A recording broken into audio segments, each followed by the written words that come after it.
Hello, my dear students. Welcome to my channel Physics Unfiltered. तो पिछले lectures में हमने बात की थी सबसे पहले लेक्चर में पोस्टुलेट ऑफ क्वांटम मैकेनिक्स, उसके बाद बात की हमने वेव फंक्शन की, then expectation value, Heisenberg uncertainty principle, operators and उससे रिलेटेड कुछ प्रॉब्लम्स। ये सब हमने अभी तक समझा है, जाना है, इसके बेसिक कॉन्सेप्ट्स को अंडरस्टैंड करने की कोशिश की है। ठीक है, आज हम एक नया टॉपिक लेकर आए हैं जो कि एप्लीकेशन है क्वांटम मैकेनिक्स का। ठीक है, जब हम इन सब टॉपिक्स को पढ़ लेते हैं, जो पोस्टुलेट या ये सब टॉपिक्स हो गए, इसके एप्लीकेशन को समझने के लिए हम इस टॉपिक पे जाएंगे, कोशिश करेंगे चीज़ों को समझने की। तो आज जो टॉपिक हम डिस्कस करने वाले हैं वो है पार्टिकल इन ए बॉक्स का प्रॉब्लम। ठीक है, अब पार्टिकल इन ए बॉक्स में पहले तो ये कुछ चीज़ें हैं जो समझना है कि एक्चुअल में इस टॉपिक के अंतर्गत हम करने क्या वाले हैं। ठीक है, तो सबसे पहले ये समझते हैं कि बॉक्स है। ठीक है, बॉक्स किस टाइप का है? मतलब ये कि बॉक्स की बाउंड्री है, ऑब्वियस सी बात है कि बॉक्स की बाउंड्री होगी, बट बॉक्स की बाउंड्री कैसी है? ऐसी है कि पार्टिकल उसे पार कर पा रहा है, या ऐसी है कि पार्टिकल उसे पार नहीं कर पा रहा है? दैट मीन्स कि पॉसिबल ये हो सकता है, अब बाउंड्री है। ठीक है, बाउंड्री है तो उसे हम डिफाइन करते हैं पोटेंशियल एनर्जी से, जिसे हम बैरियर भी बोलते हैं। अब पार्टिकल की एनर्जी अगर उस बैरियर हाइट से या पोटेंशियल बैरियर से ज़्यादा हो जाती है तो पार्टिकल तो बॉक्स के अंदर रहेगा नहीं, वो तो मूव कर जाएगा, बाहर निकल जाएगा। तो एक ये प्रॉब्लम आ जाता है जब वो कंडीशन हो। दूसरी कंडीशन क्या आ जाती है कि पार्टिकल की जो एनर्जी है वो बैरियर हाइट यानी बॉक्स की जो हाइट है या पोटेंशियल है उससे बहुत ही कम हो। तो उस केस में पार्टिकल ट्राई तो करता है बाहर निकलने का, बट नहीं, पार नहीं कर सकता। और कंडीशन वहां पे भी आती है कि कई बार आप कोशिश करते हो, ठीक है, तो कई बार कोशिश करने पे आदमी सक्सेसफुल हो जाता है किसी काम को करने में, राइट? स्टेटमेंट भी है कि practice makes a person perfect, right? And कोशिश करने वालों की कभी हार नहीं होती, ये सब स्टेटमेंट्स आते हैं। तो अगर पार्टिकल की एनर्जी बैरियर हाइट की एनर्जी से काफ़ी कम है बट स्टिल है, तो वो पार कर सकता है बैरियर को, इसकी भी पॉसिबिलिटी है। बट पॉसिबिलिटी कितनी है वो बाद में समझेंगे। बट एक और कंडीशन आती है कि अगर बैरियर हाइट इनफाइनाइट हो, दिन के पार्टिकल उसे पार कर पाएगा? तो आंसर आता है नहीं। अगर किसी भी चीज़ की लेंथ इनफाइनाइट है या हाइट इनफाइनाइट है या इनफाइनाइटली लॉन्ग है कोई भी चीज़, एनीथिंग, तो उसे आप काउंट नहीं कर सकते, उसके पार आप नहीं जा सकते, राइट? तो ये इस टॉपिक के अंतर्गत हम वही पढ़ने वाले हैं। अब चलो, बॉक्स की जो वेल की जो हाइट है, विथ है, हाइट है, वो इनफाइनाइट हो गई। ठीक है, विथ समथिंग, कुछ जो भी चाहे वो रख सकते हैं, कुछ विथ मानेंगे हम कि क्या है। अब उस केस में अगर पार्टिकल की जो एनर्जी है, लेट्स से ई है, और जो वेल है या बॉक्स है उसकी हाइट इनफाइनाइट हो गई, तो उस केस में जो पार्टिकल होगा वो एक्चुअल में होगा कहाँ? पहली चीज़ ये एक समझ में आती है, क्वेश्चन आता है कि वो होगा कहाँ। दूसरा कि किस एनर्जी लेवल में होगा, क्योंकि ऐसा तो नहीं है कि पार्टिकल हमेशा एक ही जगह पे up and down, move here and there, move करते रहेगा, टू एंड फ्रो मोशन करेगा, नहीं, ऐसा बिल्कुल नहीं है। वो कहीं पे भी जाएगा, वो उस बॉक्स के अंदर फ्री है मूव करने के लिए। तो एक्चुअल में वो जाएगा कहाँ, पर्टिकुलर टाइम पे वो कहाँ पे रहेगा, ये भी एक कंडीशन आ जाती है।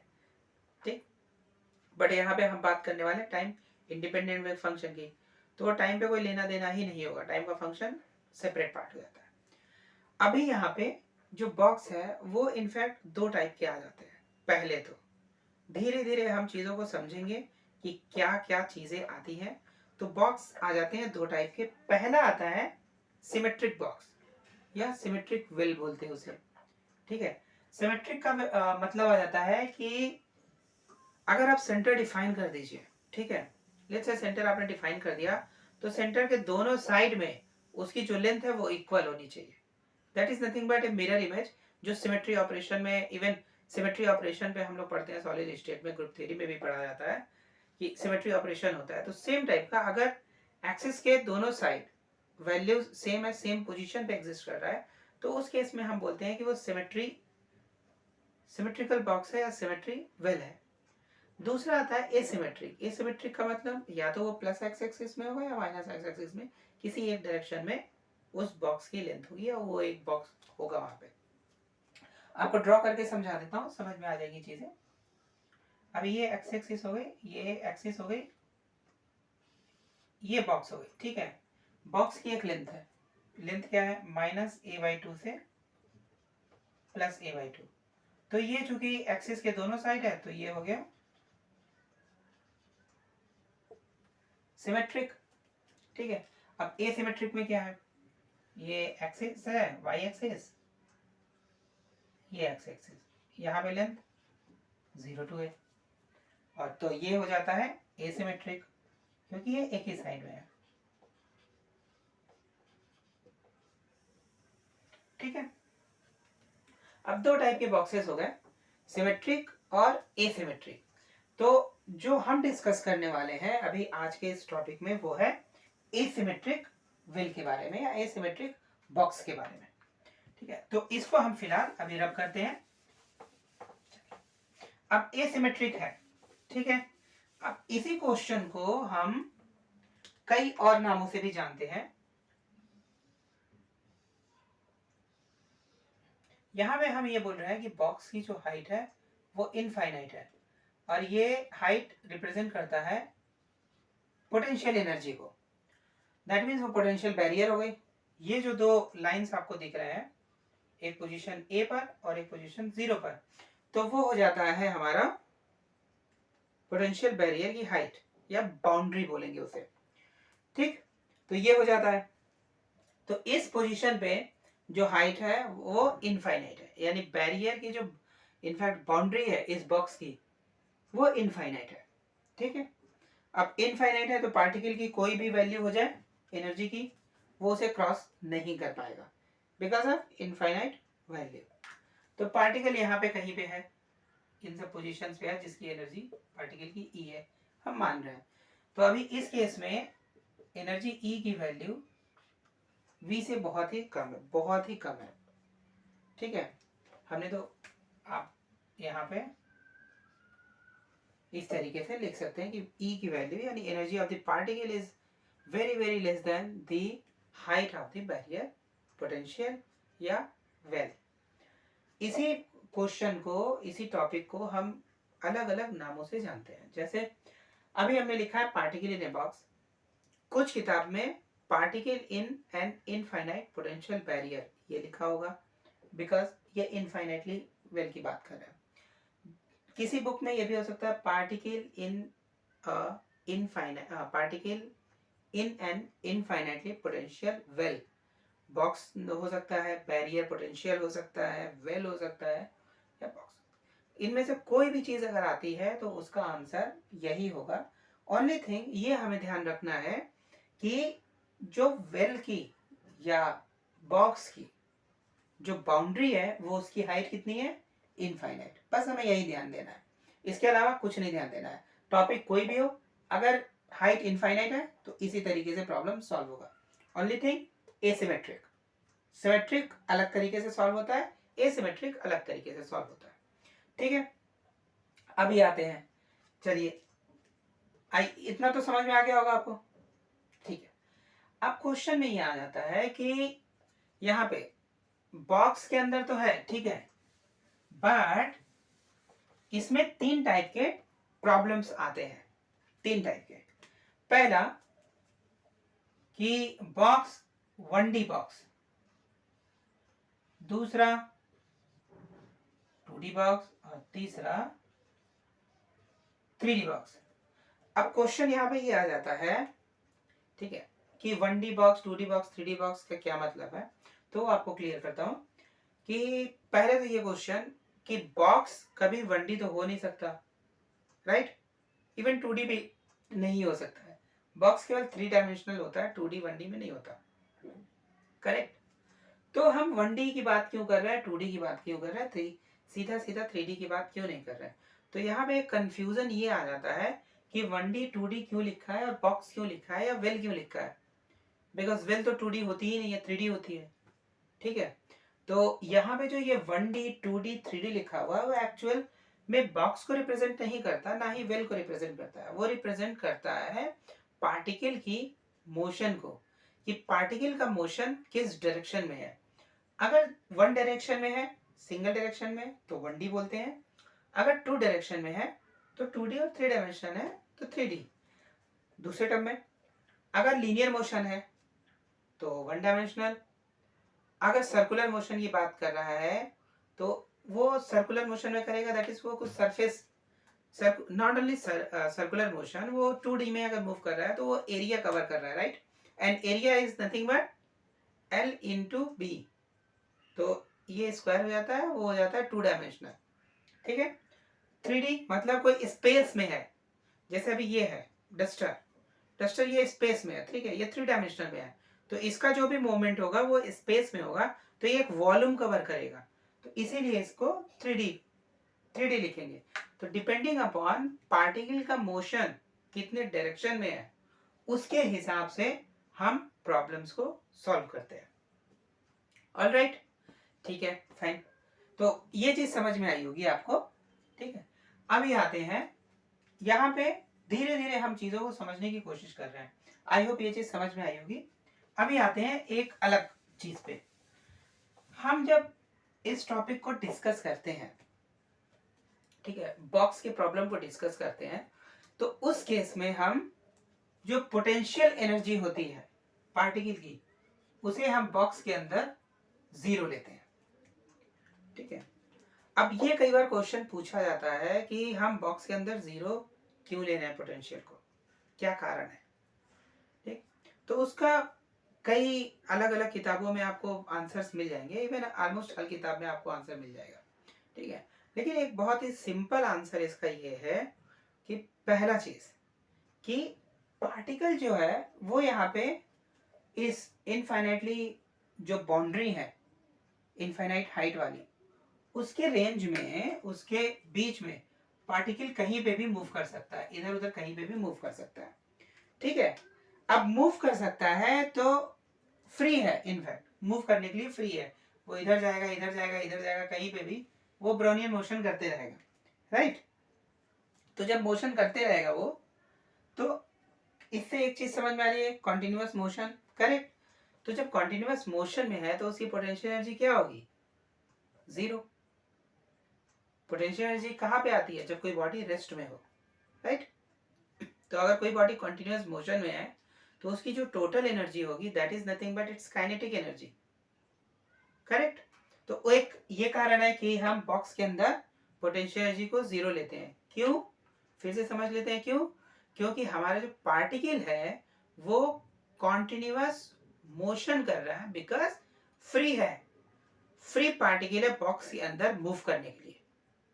ठीक है, तो कंटिन्यूअस मोशन करेगा तो उसकी पोटेंशियल एनर्जी 0 हो जाएगी, ऑटोमेटिक 0 हो जाएगी। दूसरा पॉइंट ये आता है कि जो प्रॉब्लम बनता है, जो इक्वेशन बनती है, श्रोडिंगर वेव इक्वेशन बनती है, उसको बहुत ही इजीली सॉल्व करने के लिए भी हम पोटेंशियल एनर्जी को कांस्टेंट ले सकते हैं या 0 ले सकते हैं। तो ये दो क्वेश्चन, दो आंसर्स है पोटेंशियल एनर्जी 0 क्यों ली जाती है। ठीक है, पहला एक बार फिर से समझ लेते हैं।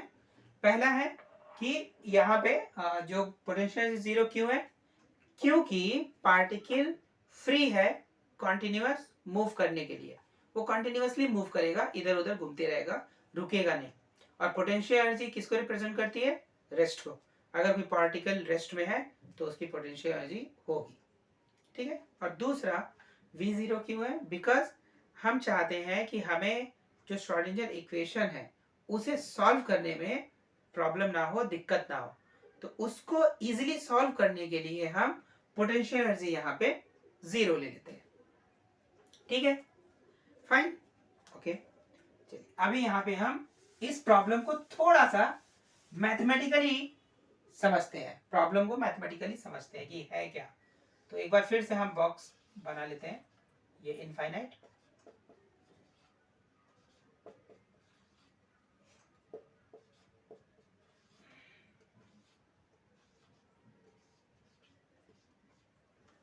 ये एक्स डायरेक्शन, राइट। यहाँ पे क्या है, जो प्रॉब्लम नॉर्मली पूछी जाती है किसी भी कंपटीशन में, चाहे आप फिजिक्स केमिस्ट्री किसी भी ब्रांच के हो, डजंट मैटर, ये क्वेश्चन अगर पूछा जाता है फिजिक्स में तो specially, I don't know about chemistry, बहुत ज़्यादा नहीं पता कि किस तरीके से क्वेश्चन पूछते हैं, लेकिन फिजिक्स के केस में जब ये क्वेश्चन पूछा जाता है तो पोटेंशियल एनर्जी से इस प्रॉब्लम को डिफाइन किया जाता है। कैसे डिफाइन करते हैं वो आपको हम समझा देते हैं। तो यहाँ पे पोटेंशियल एनर्जी की तीन वैल्यूज आ रही हैं। पहला जीरो, जीरो कहाँ पे है, इस बाउंड्री के अंदर, राइट। बाउंड्री पे अगर जाएंगे तो इनफाइनाइट है दोनों केस में। तो जब x की वैल्यू जीरो से ज्यादा है और a से कम है तो उस केस में पोटेंशियल एनर्जी जीरो है। दूसरा इनफाइनाइट है, इनफाइनाइट कब है, a के बाद, यानी कि x की वैल्यू जब a से ज्यादा है या a के बराबर है तब। और तीसरा पोटेंशियल एनर्जी कब इनफाइनाइट है, जब